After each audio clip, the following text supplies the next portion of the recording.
The normal brake system is powered by the right hydraulic system. Depressing either pilot's left or right brake pedal activates only the associated left or right brake metering valve. The right hydraulic system pressure is metered according to pedal depression to the wheel brakes. Since the normal brake system is the only system for which auto brakes are used, we will describe the auto brake operation before continuing the detailed description of the other brake systems.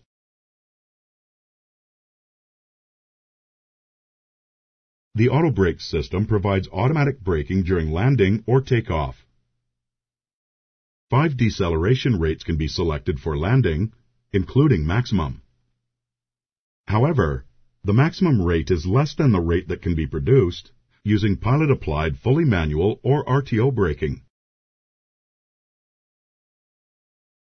The auto brake system applies a rate of deceleration. The inertial reference units calculate this rate, and at least one IRU must be operational to allow auto brake operations to function. The auto brake system is armed by selecting a deceleration rate on the auto brakes selector panel. There is no light to indicate ABS arming. Latching of the rotary selector indicates that the system is armed and operational. Deceleration is limited until main landing gear truck tilt occurs, then deceleration increases to the selected level.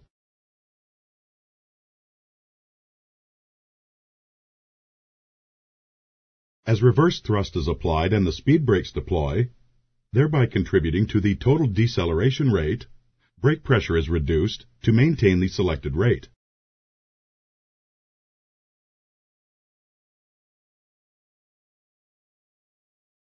Rotation of the selector during ABS rollout will change the deceleration rate without deactivating the auto brake system.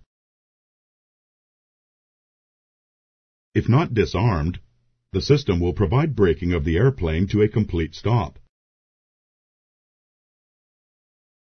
Disarming occurs when the pilot does any one of the following: applies manual braking, advances either thrust lever after landing, moves the speed brake lever to the down detent after speed brakes have deployed on the ground, selects the disarm or off position. When the system disarms, the auto brake selector moves to the disarm position and the auto brakes light illuminates. Rotating the selector to off deactivates the system and extinguishes the auto brakes light. Note: the system will disarm immediately when an auto brake system or anti-skid system fault is detected.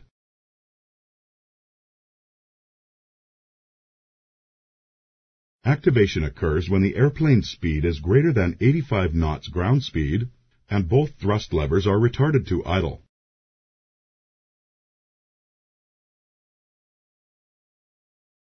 Disarming occurs when the pilot does any one of the following: applies manual braking, advances either thrust lever, moves the speed brake lever to the down detent after speed brakes have deployed on the ground, selects the off position.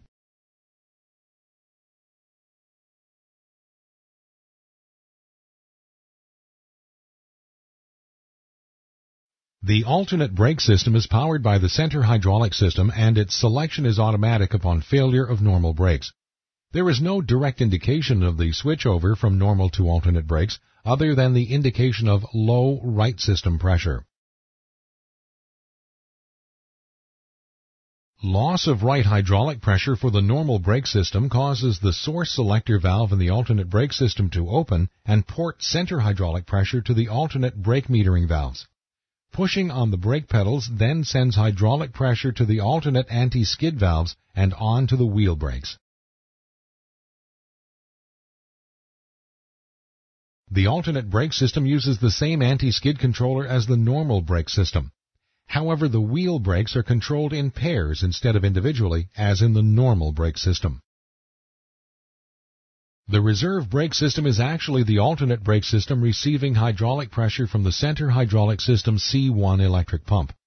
The C1 pump receives hydraulic fluid from below standpipe level in the center reservoir.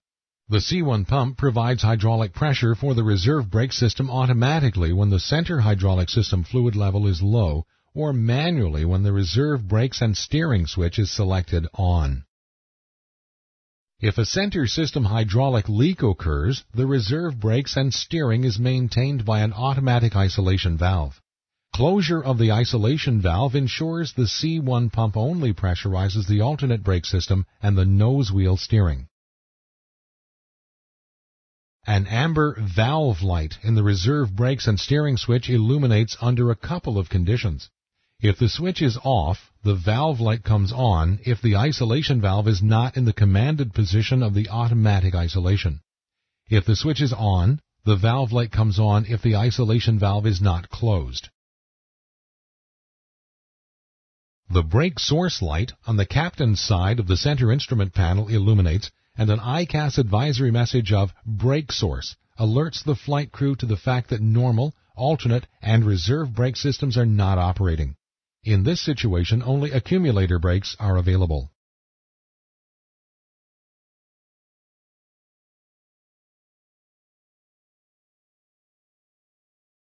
Hydraulic brake pressure is read on the brake pressure gauge. The gauge gets its reading from the air side of the normal brake system accumulator, which carries a precharge indicated by the amber band. A pressure indication in the amber band indicates that no brake pressure is available. In the event of failure of normal, alternate, and reserve hydraulic brake pressure, the accumulator isolation valve opens to provide several applications of brake power through the normal brake lines. It is strongly suggested, however, that one steady application be used if possible in order to conserve remaining accumulator pressure in the event it is needed.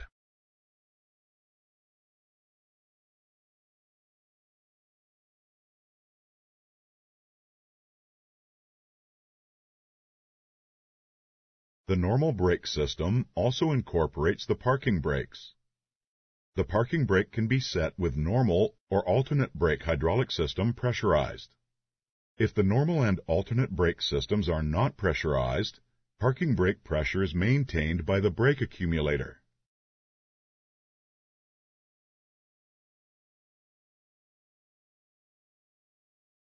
Parking brakes are applied by first fully depressing the rudder brake pedal, thereby applying brake pressure, then pulling up on the parking brake handle, and then releasing the brake pedal. This holds the brake pedals in the brakes applied position and also closes the parking brake valve. The amber park brake light illuminates, and the ICAS advisory message, parking brake, is displayed when the parking brake valve is closed. A closed parking brake valve shuts off the return line from the anti-skid valves, thereby locking in hydraulic pressure for the brakes. The parking brakes are released by depressing the brake pedal until the parking brake handle releases. This also reopens the parking brake valve and extinguishes the park brake light and also the ICAS parking brake message. Should the valve fail to open, the park brake light will remain illuminated, the ICAS parking brake message remains displayed, and in addition, the ICAS anti-skid message is displayed.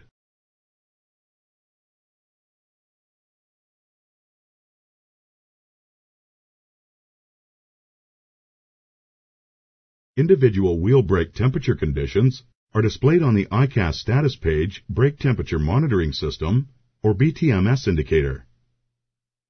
Numbers surrounded by boxes are relative values. The numbers range from 0 to 9.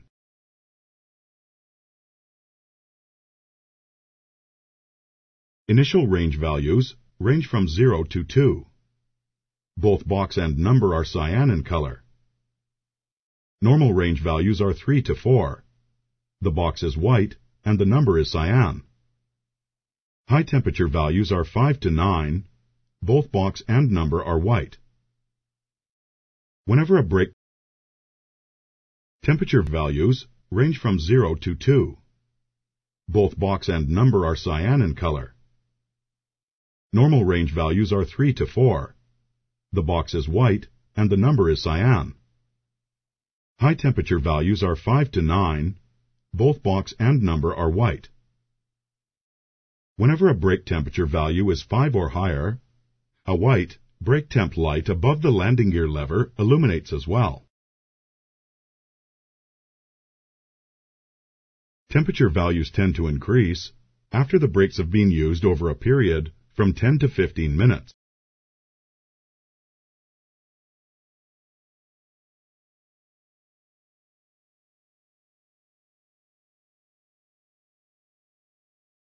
The APU is a self-contained gas turbine engine located in the airplane tail cone.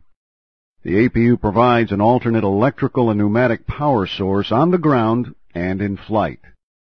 Electrical power is available up to the airplane certified altitude, with pneumatic bleed air available up to 17,000 feet.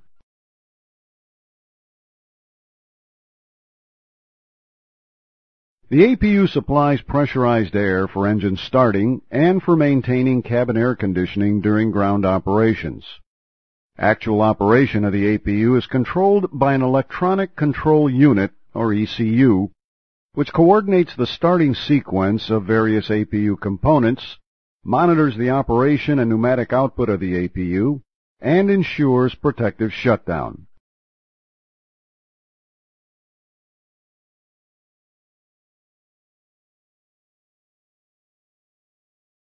The APU control panel contains one rotary selector and two annunciator lights. The selector is used to start the APU and also to shut it down. Now the run light is used to monitor the APU start operation and the APU's readiness to deliver electrical and pneumatic power. The fault light may come on for any number of reasons that cause an APU shutdown, but it's also used to monitor APU fuel valve operation. While the APU shutdown for a fire condition is automatic on the ground, the discharge of the agent bottles must be manually performed either in the cockpit or on the external remote control panel by the nose gear.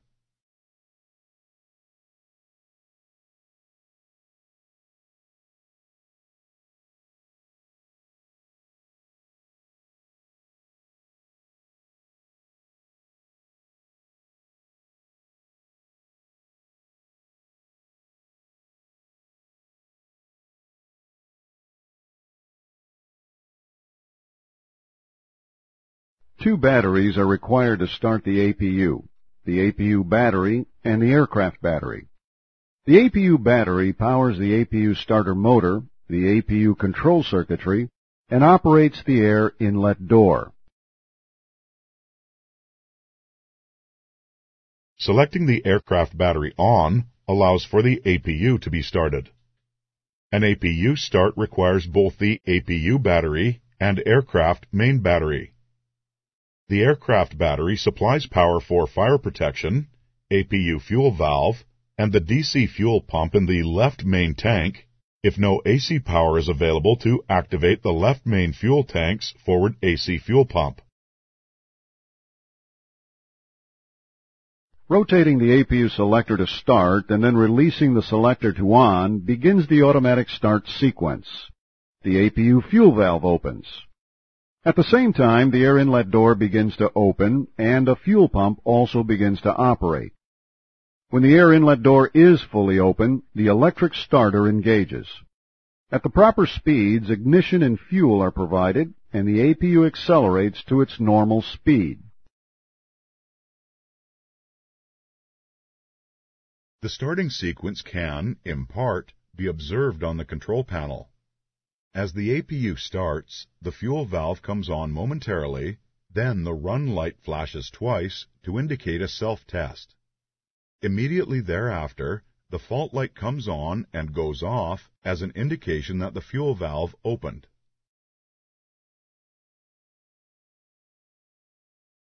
When the start is complete, the run light illuminates steady to indicate that the APU is at operating speed and now may be used to supply electrical power and bleed air. The acceleration of the APU to operating speed can also be observed on the status page of the lower ICAS display. EGT, RPM, and oil quantity can be observed on this page at any time.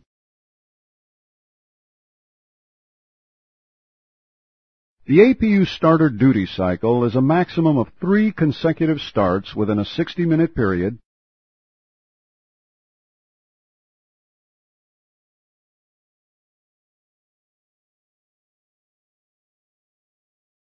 moving the selector to start, cancel.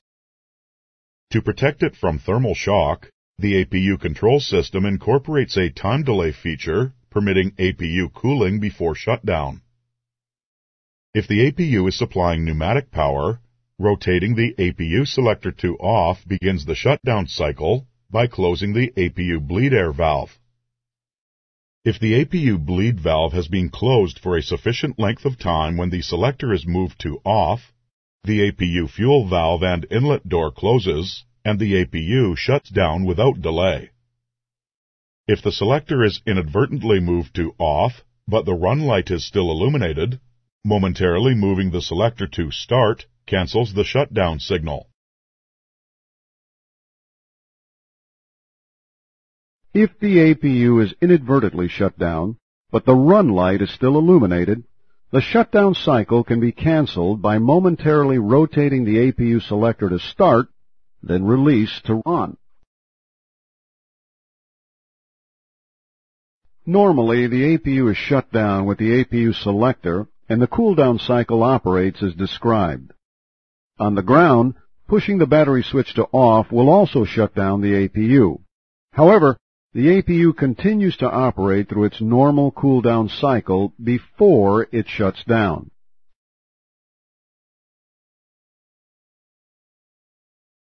Attempting to shut down the APU by use of the battery switch is not a recommended method of APU shutdown. This is due to the loss of fire detection capability with the battery switch off during APU cooldown. It could result in loss of fire detection if the APU continues to operate for the cooldown cycle when the battery switch has turned off the fire detection. In flight, the position or selection of the battery switch has no effect on APU operation.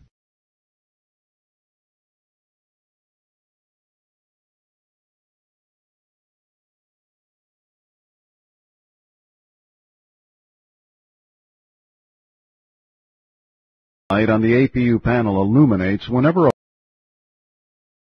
the amber fault light on the APU panel illuminates whenever a fault is sensed.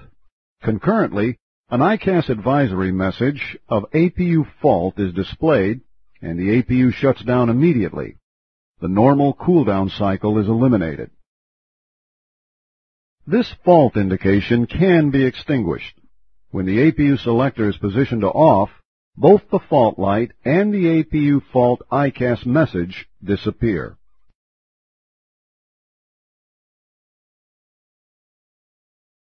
The fault light also comes on when the APU fuel valve is not in the commanded position. Therefore, during APU starts and shutdowns, the fault light will be on momentarily because, momentarily, the fuel valve disagrees with the APU selector position, on or off. If the fuel valve does indeed not reach its signal position during APU start, the ICAS advisory message APU fuel valve appears. Again, this fault indication is extinguished when the APU selector is moved to off. On the other hand, when the APU is shut down and the fuel valve does not close, the fault light and the ICAS advisory of APU fuel valve remain displayed continuously.